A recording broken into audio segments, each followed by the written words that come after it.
Buxgalterlar tejamkor bo'ladimi? Buxgalterlar tejamkor bo'lmaydi.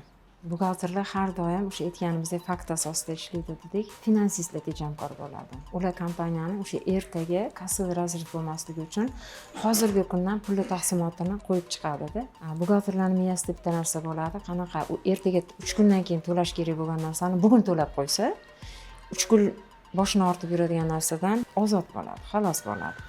O'shanaqa narsa. O'shaning uchun ular pul chiqib ketadigan joyda, pul to'lab yopib tashlaydigan joyda tez to'lab yopib qo'yadi. Finansistlar aytadi, buni deydi oxirgi to'lovi qachon ekan deydi. Qaysi kun deydi. Qachongacha kutsak bo'ladi deydi.